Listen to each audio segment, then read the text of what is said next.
Okay, we're going to be learning from the Rebbe's talks of 1962 on Parshas Bechukosai. Let's bring up the Sicha. Here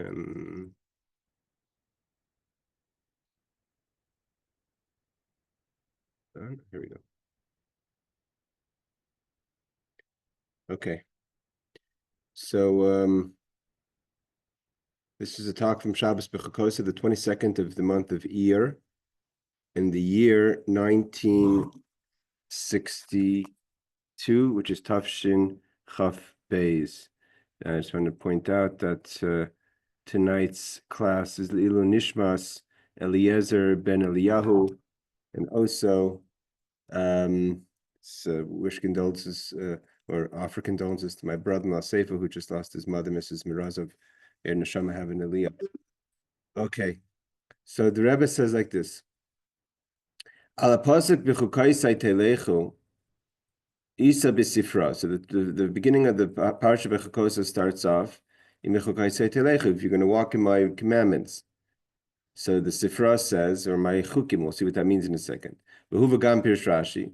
So the Sifra, the Medrash says in Spratan and Rashi, Yachol ze kiyam hamitzvahs. One would think that when it says b'chukaisai teilechu, you're going to walk in my ways, in my chukim is referring to the commandments. But then the pasuk, the verse continues, and you will watch my commandments. So then, what is Bechukosai telechu? What does it mean to walk in my chukim? So Hare Kima mitzvahs Omer. So we already talked about the keeping the mitzvahs. Amani mekayim Bechukosai telechu. So like Rashi quotes the Sifra, what does this mean if you're going to walk in my chukim?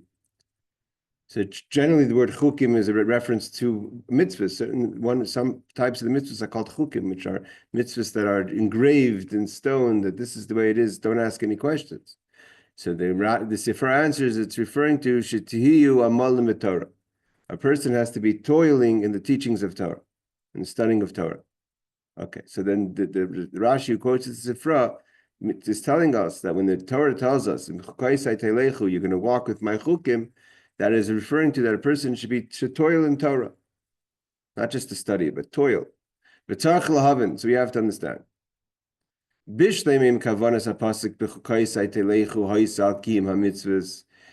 you wanted to say that the verse that says if you're going to walk in my chukim is referring to mitzvahs, which seems to be the translation, if not for the question and the point that the Sifra points out, quoted by Rashi, mitzvahs, like he says, you would think it means fulfilling my commandments. So then we would say, what does it mean? Why does it use the words? Why does it use the reference Bechukosai with my chukim? To teach us shegam ha-mitzvahs the edus u'mishpatim, that also the commandments that are in the groups of edus mishpatim. You know, there's three groups of commandments. There's the commandments that fall under the category of chukim, which means we do them because that's what God said. We don't understand them. Edus, there's certain mitzvahs that are mitzvahs that we wouldn't figure out on our own, but they're God tells us these are mitzvahs that make sense as a testimony of our being Jewish and our fulfilling God's mitzvahs, and mishpatim are the mitzvahs that are logical. So if we would say Bechukosai telechu is referring to mitzvahs, we would say the message the Torah is telling us is sheyesh lahem tam, that even the mitzvahs that have reasons for them, a person doesn't fulfill the mitzvahs because logically it makes sense to them, and therefore the person fulfills the mitzvah. So then that would make sense. So the reason why the Torah is telling us is to give us a message that the reason, the attitude and the how of what we do in a mitzvah, the mindset of what we do in a mitzvah is not because of the logic, but because we accept the yoke of God. This is what God wants us to do. However, because according to the Sifra, the Medrash tells us that the Torah is not telling us about fulfilling the mitzvahs, because that we have in the second part of the verse. It's telling us about toiling in Torah. You should toil in Torah. So if we're talking about Torah, why does the Torah use the word Bechukosai? which is as if to point out that these are my commandments, or this is what I want you to do. Don't ask any questions. Why do we have to apply that to the studying of Torah? The whole point of Torah is the logic. To understand, you can't study Torah without understanding what you're learning. The obligation a person has in toiling in Torah. Not only to know, the obligation up to the limit of what you are able to not only know the details of how to perform the mitzvah, but to best of your understanding, to understand the depth and the reasoning behind the mitzvahs. That's the idea of studying Torah. It could be the performance of the mitzvah is not based on logic, but when you study the mitzvah, it has to be based on understanding the best of your knowledge, the logic of the mitzvah. As much as is explained to us in the written and the oral Torah. Although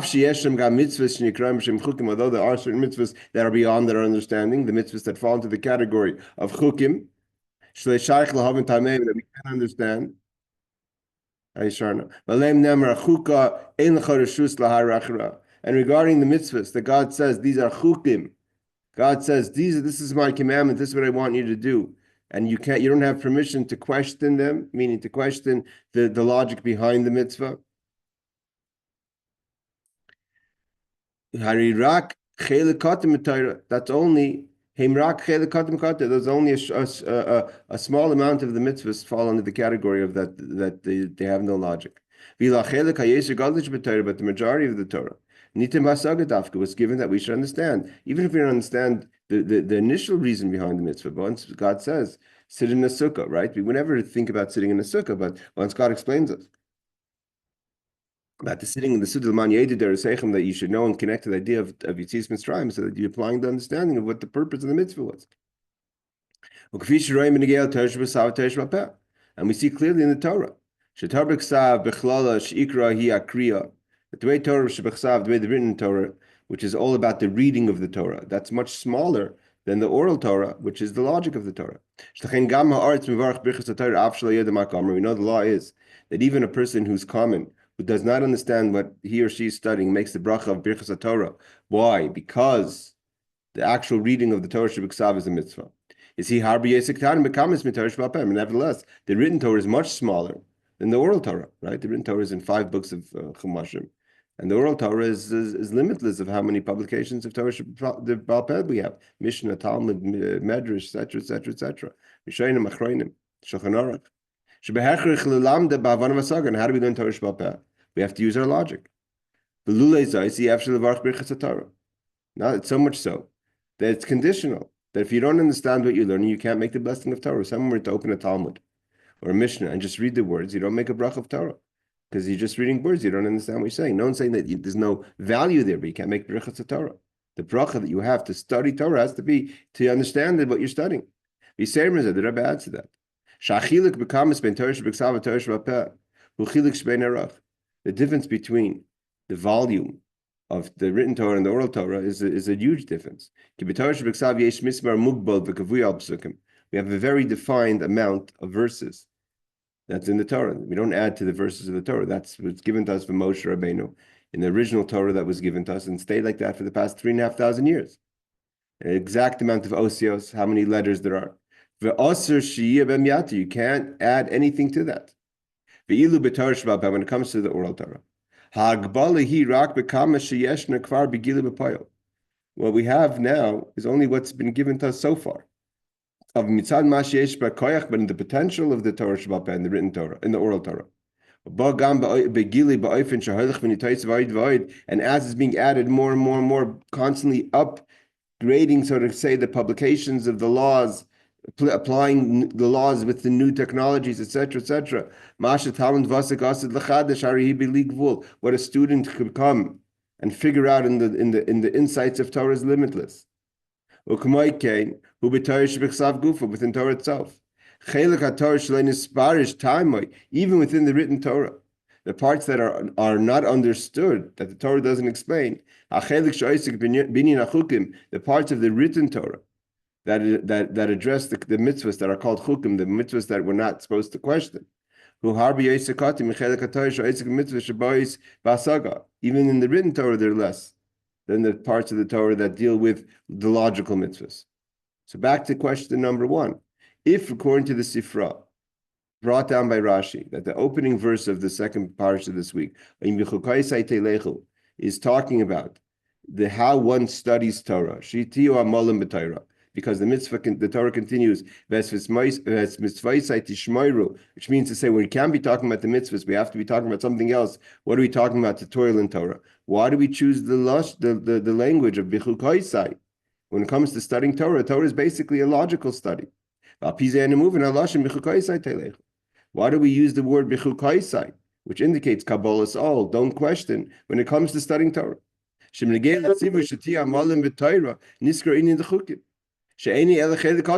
only a small part of the Torah. Yuvinza will understand this. From the Kutta Torah of this week, not the part we learned this week, but another part in the Kutta Torah that says the word chukaisai from the word of chakika means to engrave. A concept that Alter Rebbe discusses the difference between engraved letters, like the letters on the luchos, on the tablets, and written letters like ink on parchment. What is the uniqueness? What's the value? Or so to say, why are engraved letters better than, so to say, written letters, ink on parchment? It expresses itself, the uniqueness of engraved letters. There's 2 things. One thing is that the letters are part of whatever it's being engraved into. If it's a stone, it's part of the stone. It's not something separate from the stone. Ink on the parchment remains parchment, and the ink is on top of the parchment. But engraved stones are part of the actual stone. Engraved letters in a stone are part of the actual stone itself. The Rebbe says aside for that, you could even find that uniqueness with regular letters. Because although the ink is something addition to the parchment, nevertheless, although it's not 100% one, it still becomes one. Now, when you open up a piece of parchment or a printed piece of paper, you see the letters part of the paper, part of the parchment. So it's not just that it becomes one with the parchment or with the stone. That we could also find at least a little bit in letters on ink on parchment. There's another addition here. It's not just that they become one with whatever they're on, but they have no character of their own. When you have engraved letters in a stone, you see letters, you could read something, but they're really no letters. There's pieces lacking from the stone that is engraved that you see you see stone. The stone themselves become a message of letters. Their whole existence, their whole essence is the fact that they're part of this, is the stone or wax, whatever. This is the message if you walk in my chukim, referring to the study of Torah. It's not, the idea is that you have to become like letters are mamish one and have no identity of their own. It's the stone or the wax, whatever it is that's engraved in. That's how a person has to study Torah. We have no mitzias of yourself. It's not about you. And the Rebbe explains, the point over here is not. The point is not just to say that you have to become one with Torah. Why? Means the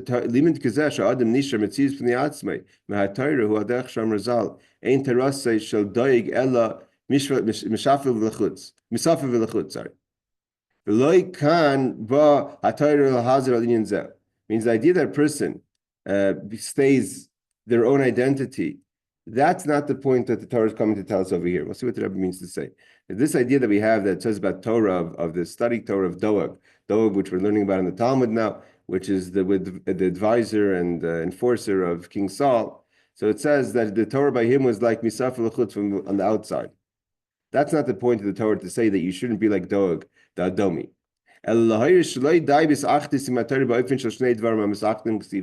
It's not enough to become one like ink and parchment.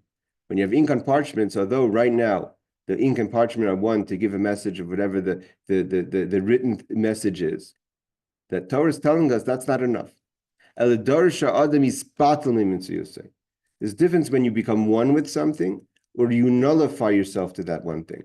Meaning to say, what the Rebbe is explaining over here is when you have ink on parchment, yes, it's one thing together because there's a parchment. We need each other. The parchment and the ink need each other in order to give over the message. Without the parchment, the ink means nothing. And without the ink, the parchment is blank. So they become one to give a united message. But that's not what Torah demands from a person, to become one with Torah. You should totally nullify yourself to Torah, like the letters engraved in a stone. There is no essence of letters. The whole essence is stone. The Rebbe says, like we find in Moshe Rabbeinu, when our teacher Moshe, Torah, the first person to receive and give over the Torah, that he was totally nullified. Moshe,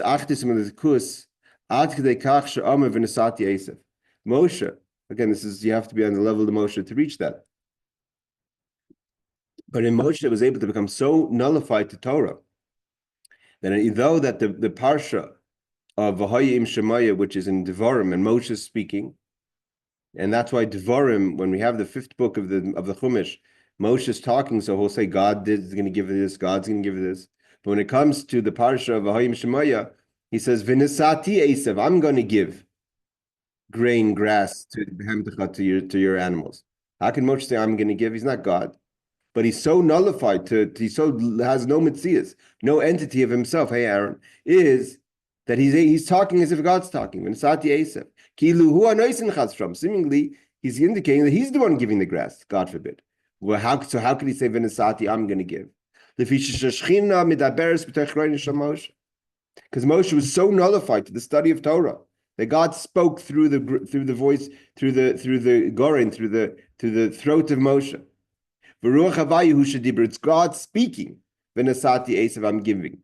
Moshe, it sounds, you hear the voice of Moshe. It's like it says by Har Sinai, Moshe, V'Hashem Ya'anenu B'Kol, right? Moshe, the God was speaking through the voice of Moshe. We find this also about Reb Shimon Bar Yochai.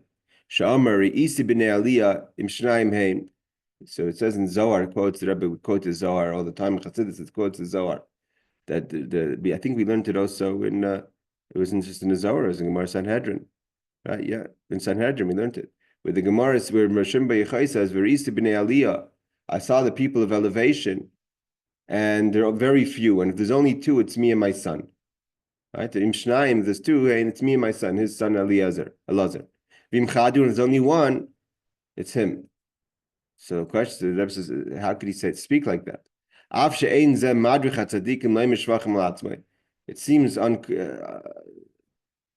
this not proper for a righteous person like Rashbi to talk like himself about himself like that. If there's one great person, it's me. But why was he able to talk like that? He was so nullified to the cause. He was so nullified to God and to Torah that he just said it the way it was. He wasn't talking as if he's talking about himself in a consciousness that he's praising himself. He's literally as if God was talking. That was the truth, that he was, if there was one B'nai Aliyah, it was him. His whole entity, his whole being was godliness. The nullification as if something that's engraved in a stone.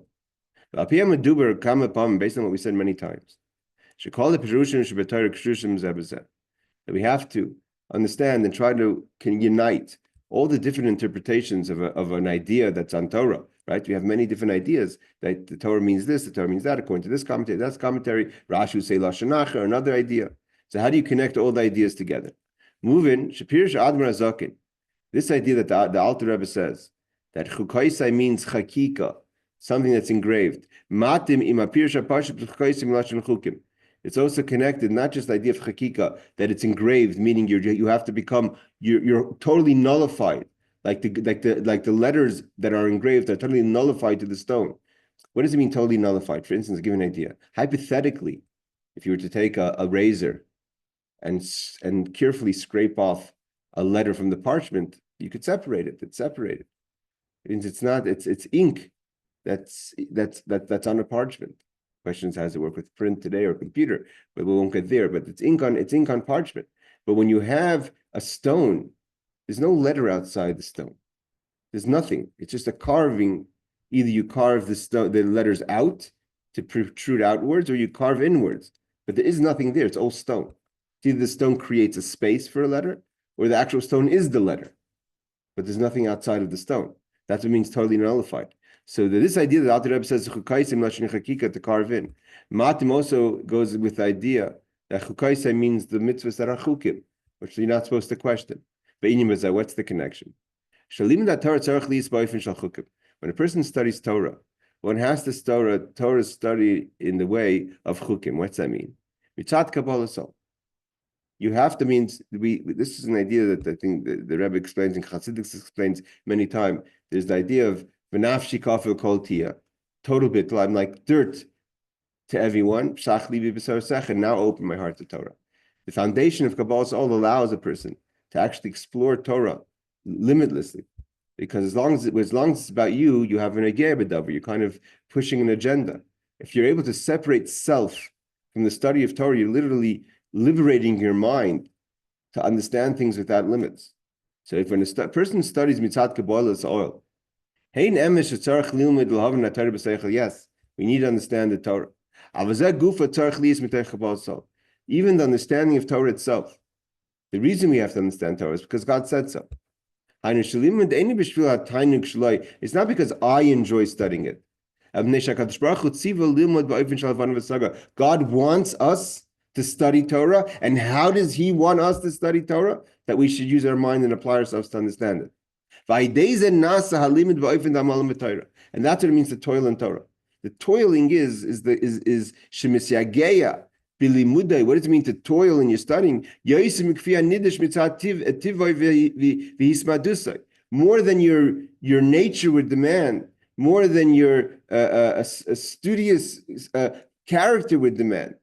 Because as long as the person enjoys something, or the person he or she is a student of the subject, so you go as far as the character of your study is, or your enjoyment is.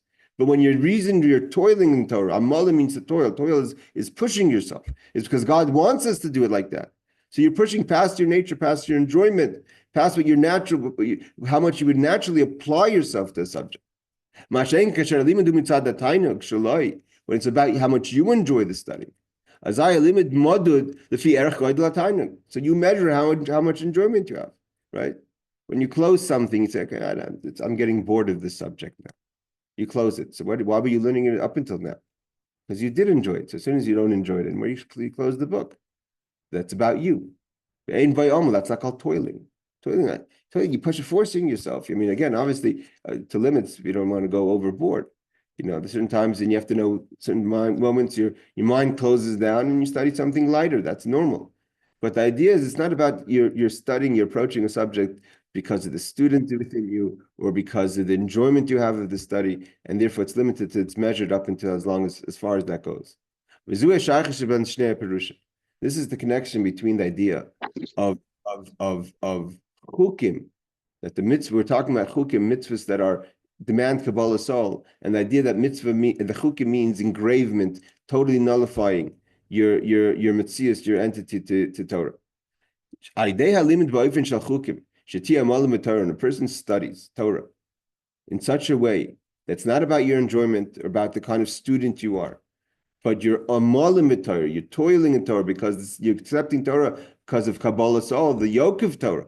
And this is and God wants you to study Torah, and God wants you to apply your talents in studying into Torah. That is how you become a person that becomes nullified to Torah. You are the letters.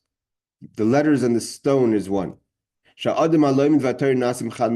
become one, like letters engraved in the stone, not like letters that are written on a parchment. So what about, in Bechukosai, where it basically says, if you walk in my ways, but then it's do the mitzvot, it's distinguishing those two things, or it's saying the same thing. The mitzvot are like the chukim, or they're different from the chukim? That you came in a drop a minute after we started. That's the whole foundation of the beginning of the talk. Is that the Rashi quotes the Sifra the Medrash that says that I would think Bechukosai Telechu means the mitzvahs. But the very fact that the pasuk continues Ves mitzvosai tishmaru, like you just pointed out, means we're not talking about the mitzvahs, because the mitzvahs is in the second statement. So what's Bechukosai Telechu? So the Sifra says toiling in Torah, the Torah part of it, the studying Torah, the limud HaTorah versus the action of mitzvahs, right? We have Talmud Torah and mitzvahs. So in the toiling of Torah, you have to toil in such a way of chukim, although the word chukim is usually applied to mitzvahs, but here we're saying that your way of approaching Torah, which is the combination of what the Alter Rebbe says, that you become one with Torah, like letters that are engraved, and you have Kabbalah's all in your studying, in your attitude of how you study Torah, that makes a person become one with Torah. So we're talking about the studying of Torah. The part of the mitzvahs is the continuation of the verse. So the distinction between the first part of the sentence and the second part is one is studying Torah and the other is doing mitzvahs. It's the verbs, but the verbs, yes. Studying versus what doing.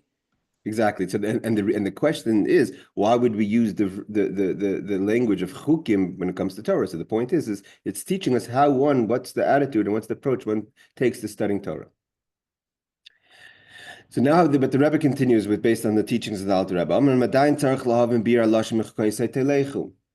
What does it mean, the word telechu? You should walk. Halicha, movement. What's the movement we're talking about? An application, how you apply yourself to the studying of Torah has to be in a way of chukim, kabbalah's oil, chakika, engravement in the Torah. What's the idea of telechu?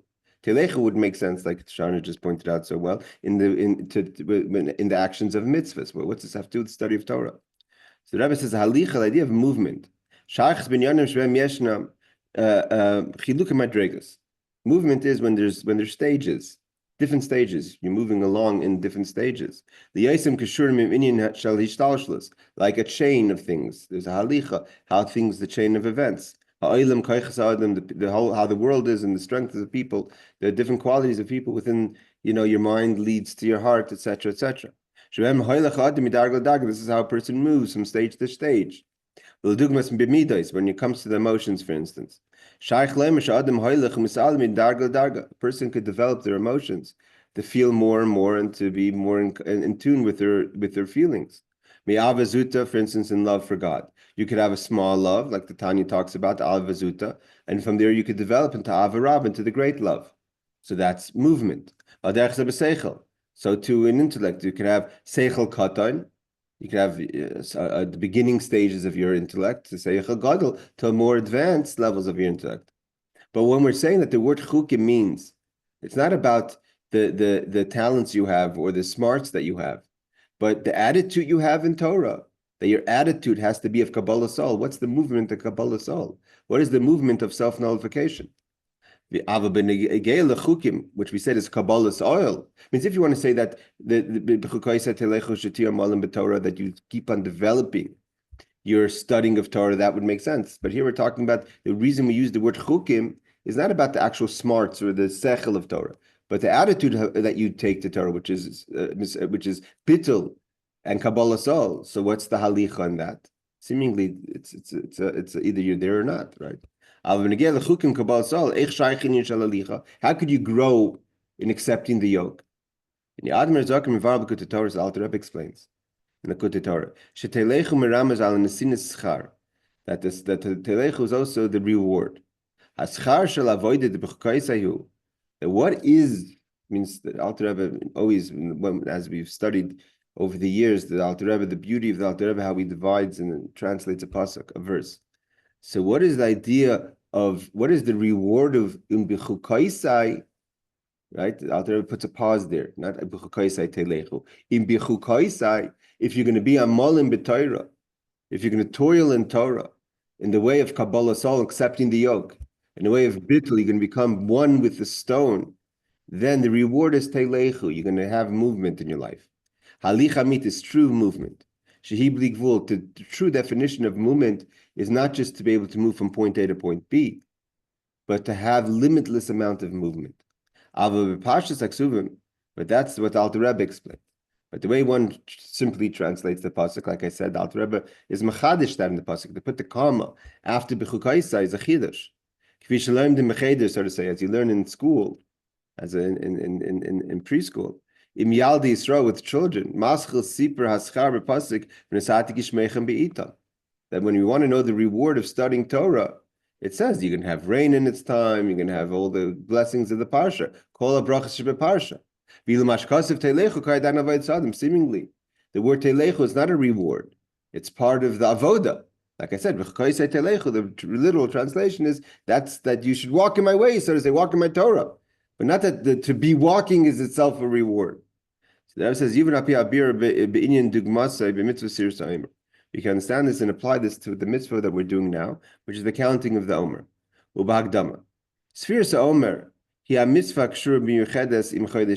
learned before, the main part of the mitzvah Sfiras Omer is connected to the month of Iyar. In all the days of the month, one has the mitzvah of Sfiras Omer, unlike Nisan and Sivan, that only has a few days. Although Nisan has more than Sivan, but nevertheless, it doesn't have an entire month. As we mentioned in previous talks, about how we understand mitzvahs within the times that we do the mitzvahs. There's certain mitzvahs we do daily. Mitzvahs Talmud Torah, like for instance, mitzvah of studying the Torah is the mitzvah that a person has to do on a daily basis. Mitzvahs Krishma Tefillah, the mitzvah of Shema and davening is daily. So,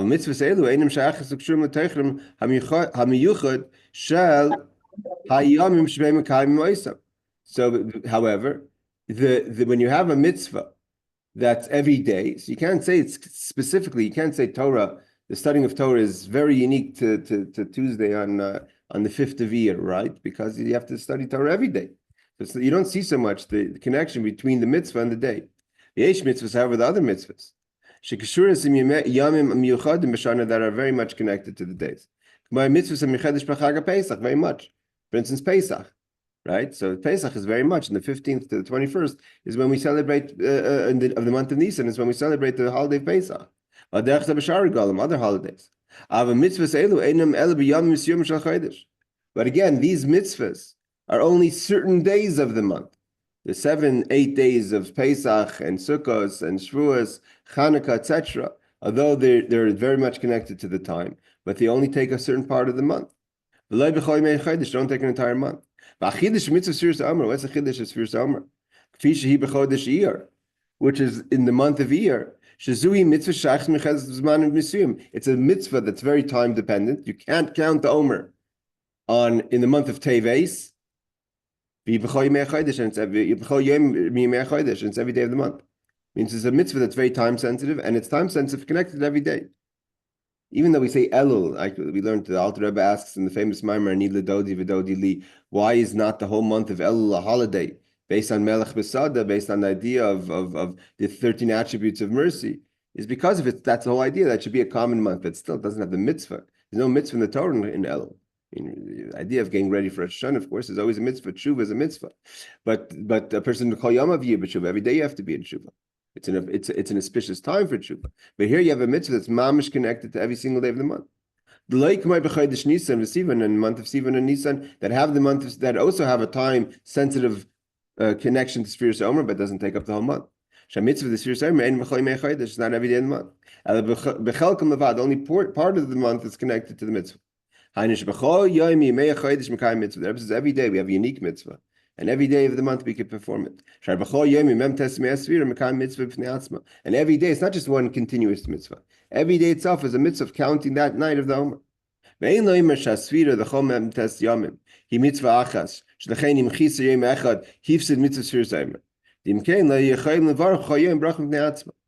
And he says, first of all, like this, you can't say that the sphere of all the 49 days of the counting is one mitzvah. Not that every day itself has a mitzvah. And therefore, if you're missing one day, you miss the mitzvah, because if you forget to count over a 24 mess less over a period of the day, then no longer could you make the bracha. But then the question is, then if it's one mitzvah, why do we make a blessing every night? It's one mitzvah. And that adds key. And if you're doing one mitzvah, the Alter Rebbe clearly says you can't make blessings over and over again. So here, if the mitzvah of Sfiras Omer is one mitzvah, and you're trying to prove that it's one mitzvah because if you miss one night, you can't continue counting, But still, why do we make a blessing every night? And the Rebbe says, it continues, even according to the opinion, not like the Alter Rebbe, that one could make 2 blessings on one mitzvah. If we don't know for sure, if you're going to count all 50 days, 49 days, because you may miss a day, so how could we make a blessing on the first day? We should wait till the last day, when you complete all the mitzvah, all the counting, and you know for sure you did the whole mitzvah. If you forget one day, you call one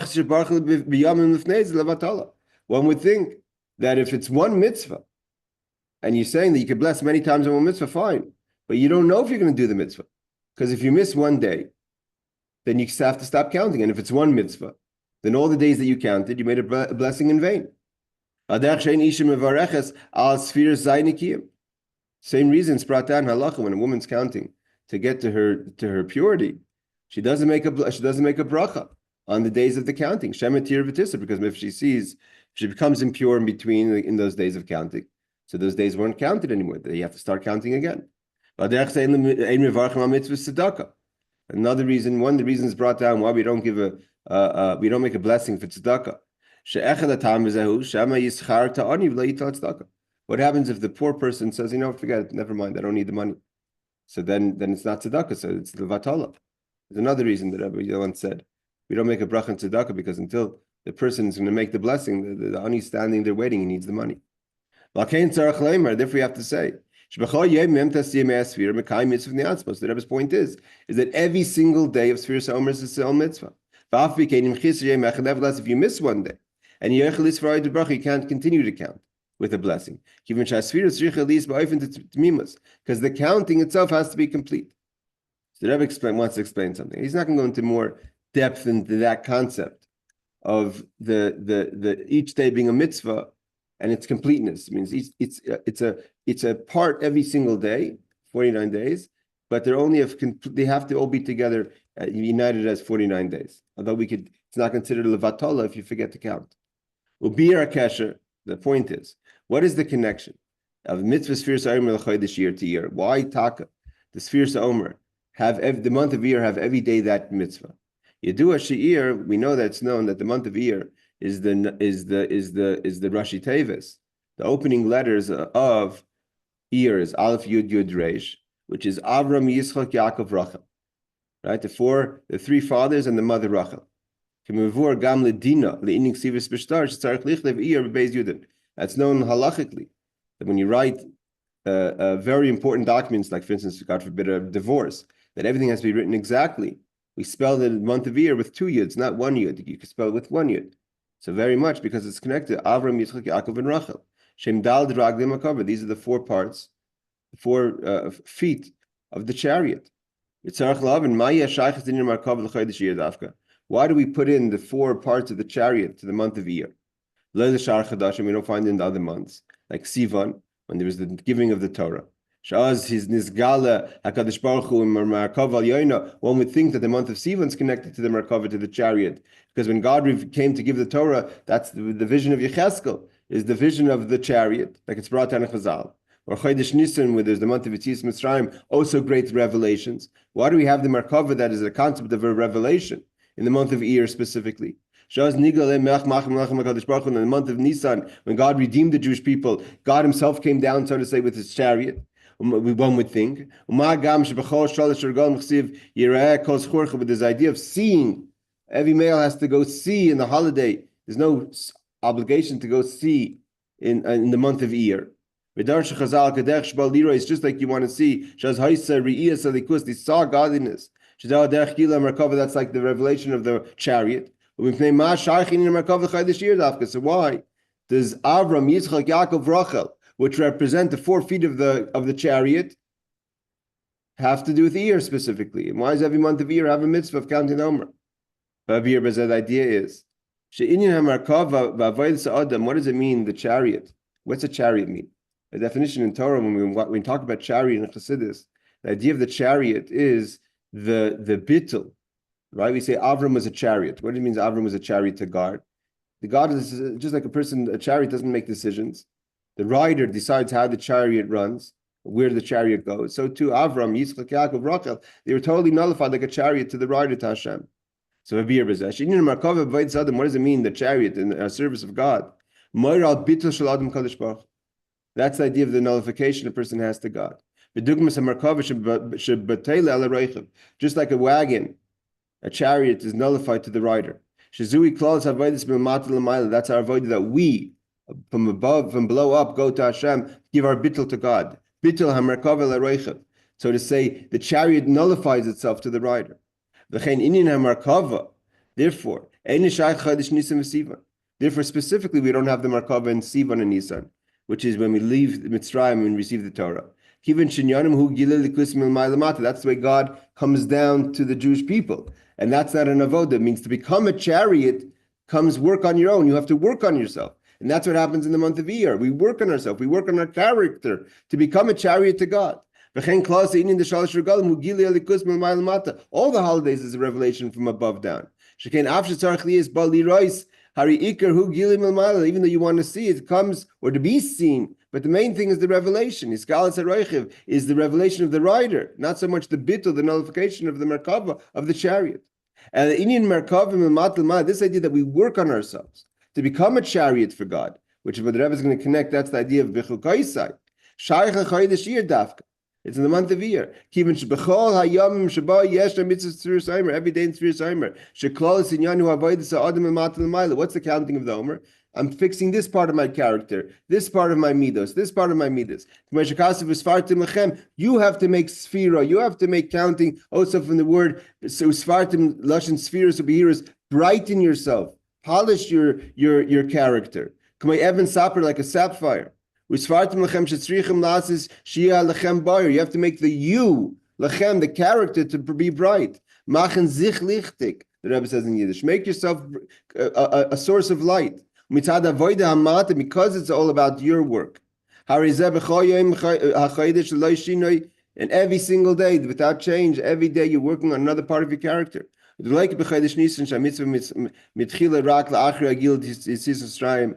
the month of Nisan that we only start working on ourselves after the revelation, which is halfway through the month, or Sivan, which is only till the beginning of the revelation of Torah. And after the blowing of the shofar on the 6th or the 7th of Sivan, so to say, the revelation stops. And Bashenki in the month of Iyar, every day is about brightening yourself, making yourself a chariot to God. Let's go a little further. This idea that the counting of the Omer is from below up, means you're working your character, nullifying the chariot within yourself, to the rider, which is God. You count 50 days. We do akushya. The Rebbe says, we know the question, we don't count 50 days, we only count 49 days. It's from above down, though. It's not from below up. You start with chesed and you end up with malchut. That's above to below. That's above from below, but you're doing the avodah. It's a very good question, a very good point. And there is the idea of both, of counting also the Omer and the other way. But nevertheless, although you're right, you're starting from your higher qualities, going down to your lower qualities, but it's all about refining self to make yourself a chariot to God. But the question is how you approach self, starting from your higher qualities, going down to your lower qualities. A very good question. But nevertheless, it's still all about avodas atzma, svartim lachem. It's about making yourself bright. The question is, how do you approach yourself? You work on your lower qualities first, you enhance your stronger qualities to be able to get to your lower qualities. But it's all a strategy of refining self. So the Rebbe says, "V'hinei b'mitzvah sphere soimer shemar klos avodim matal ma'al." So the question is, why do we say 50 days? You don't count 50 days. So the Rebbe says, it's explained. When a person counts the 49 days, like Sharna very well pointed out, starting from your higher qualities going down. But nevertheless, it's the avodah of refining yourself. Then you're worthy to receive the revelation of the 50th day. You made yourself a vessel to the 50th day. The Rebbe says, the Rebbe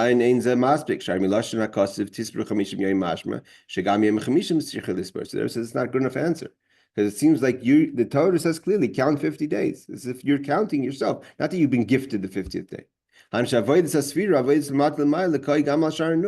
Clearly, the avodah is to count the 50th gate. Not because you become worthy to the 50th gate. So that just will finish off at this point. We can answer. Al pi Torah Baal Shem Tov, what the Holy Baal Shem Tov has taught us. Sheshar Chamishim hu chayzer umaschil nun sharm l'mayla mizeh. Sheshar HaChamishim hu chayzer umaschil nun sharm l'mayla mizeh. V'chein l'mayla mayla ad ein sof. Baal Shem Tov says that every time you enter the 50th gate, starts another 50 gates. Is that moving? So from this is understood. Shavachina shi l'mayla ma'asagas ha'adam. V'etzloi hi bechinas shar chamishim. L'gabi adam naili yoser b'chlal mem teshar. The Rebbe says what could be your 50th gate is for the next person the beginning of the 49 gates, because every time you enter the 50th gate, there's no completion. It's like a endless process of 49 gates, and they keep on going 50 gates, another 50 gates. And his 50th gate is much higher. The point that the Rebbe is saying, what does it mean to count 50 days? When you finish your 49 levels, so start now with the next 49 days. We have to understand the answer, but I'm running out of time. So the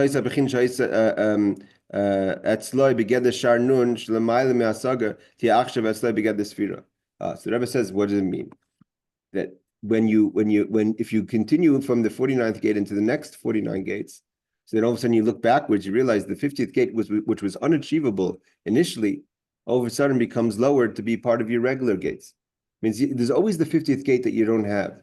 But the 50th gate, the idea is that you should be so much counting and continuing to grow 50 gates and another 50 gates, that even though you could only achieve the 49 gates, and the 50th gate becomes a gift to you. But once you continue into that and you go further, so what happens is all of a sudden that 50th gate becomes part of your 49 gates, because now what's out of your reach is in a much lower level, because now you're reaching much higher.